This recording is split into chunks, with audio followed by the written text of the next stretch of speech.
Pregnant होने के लिए कितनी बार संभोग करना चाहिए? बहुत कॉमन क्वेश्चन पूछा जाता है, एक बार, 2 बार, हफ्ते में कितनी बार, दिन में कितनी बार, हमें कंसीव करना है तो कितनी बार सेक्स करना चाहिए? चलिए बात करेंगे, और कब करना चाहिए इसके बारे में मैं बात करूंगी। चैनल पे नए हैं सब्सक्राइब कर दो और ऐसी बहुत सारी वीडियोस के लिए कनेक्टेड रहो।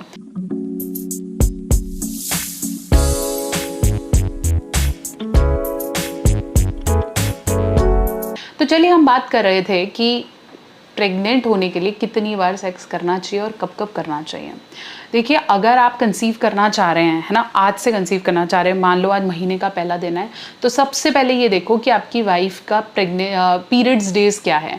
अगर आपकी वाइफ के पीरियड्स डेज मान लो 7 तारीख से 15 तारीख तक होते हैं, बहुत दिन बता दिए, यूजुअली 4-5 दिन की साइकिल होती है, मान लो हम 7 से 15 तारीख तक की भी डेट लगा रहे हैं, तो 15 तारीख आपको पता है कि 15 या 14 तक उसके पीरियड्स खत्म हो जाएंगे, तो उसके एग्जैक्टली 14th डे आपका शायद हाई ओव्यूलेशन डेज होगा।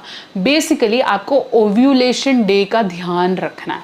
अगर आप ओव्यूलेशन डेज के आसपास सेक्स परफॉर्म करते हो तो कंसीव इंस्टेंटली होने के चांसेस हैं। अगर आप बिल्कुल पीरियड्स डेज से पहले कर रहे हो या बिल्कुल पीरियड्स खत्म होने के बाद कर रहे हो तो ऐसे में कंसीव होने के चांसेस बहुत कम होते हैं।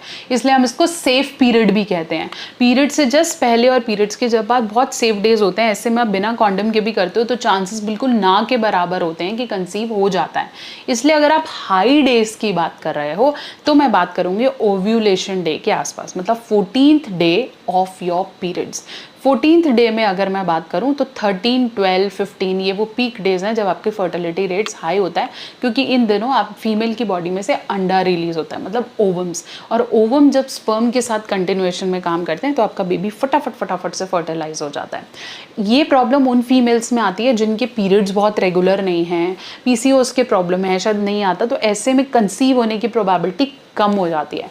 अब इसका इससे कोई रिलेशन नहीं है कि मेरे को कितनी बार करना चाहिए, दिन में कितनी बार करना चाहिए, ऐसा कोई क्राइटेरिया नहीं है। अगर एक बार कंसीव हो गया तो उसके बाद आप 4-5 बार और भी कर रहे हो तो उससे कंसीव नहीं होगा। मोरओवर अगर आपने ओव्यूलेशन डेज के आसपास ही नहीं किया और आप बाकी दिनों में 5-5, 6-6 बार कर रहे हो तो भी कंसीव नहीं होगा। इसके लिए मार्केट में ओव्यूलेशन किट्स भी आती हैं। ओव्यूलेशन किट्स में आपको एक टेंटेटिव डेज, जैसे आपको पता है कि पीरियड्स मेरे 15 को ख़त्म हो रहे हैं तो मैं 28, 29 को अपना सुबह मॉर्निंग का यूरिन उसमें डाल दूंगी।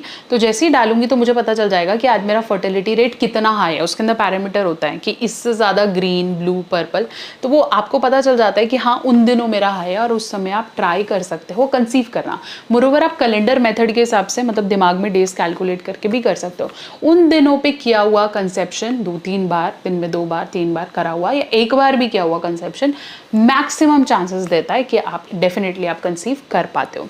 मोरोवर जितनी हेल्दी मदर, जितनी वो खुश है, जितना उसके अंदर आपसे रिलेटेड प्रेम है, लव है, बच्चा करना चाहती है, जितना वो मेंटली प्रिपेयर होगी उतना ज़्यादा कंसीव होने के चांसेस बढ़ जाएंगे। एक ही चीज़ का बैरियर है, हार्मोनल प्रॉब्लम्स, और अगर आप और आपके पार्टनर में ये हार्मोनल प्रॉब्लम्स हैं, आपका स्पर्म अच्छा नहीं है या आपकी फीमेल के यूट्रस में कोई प्रॉब्लम है या रिप्रोडक्टिव ट्रैक में कोई इश्यूज हैं, इसमें प्रॉब्लम है, तो गायनेकोलॉजिस्ट का अपॉइंटमेंट आप पहले भी ले सकते हैं। ऐसा ज़रूरी नहीं कि बच्चा कंसीव होने के बाद ही उस डॉक्टर के पास जाना चाहिए, पहले भी आप एक गायनेकोलॉजिस्ट को दिखा के अपनी हार्मोनल प्रॉब्लम्स को ट्रीट कर सकते हैं। ये इंपॉर्टेंट है जानना कि कितनी बार और कितनी समय से ज़्यादा सही समय पर करने से आपको कंसीव होने में ज़्यादा हेल्प मिलेगी। चैनल पे नए हैं सब्सक्राइब कर लीजिए, और अगर आप डिटेल में जानना चाहते हैं कि ओव्यूलेशन डे को कैसे कैलकुलेट करना चाहिए तो मैं नेक्स्ट वीडियो में लेकर आऊँगी। तब तक चैनल पे नए हैं सब्सक्राइब करें, और अगर आप डिटेल में ओव्यूलेशन डे पे वीडियो चाहते हैं तो कमेंट सेक्शन में ओ लिखकर ज़रूर पोस्ट करिए।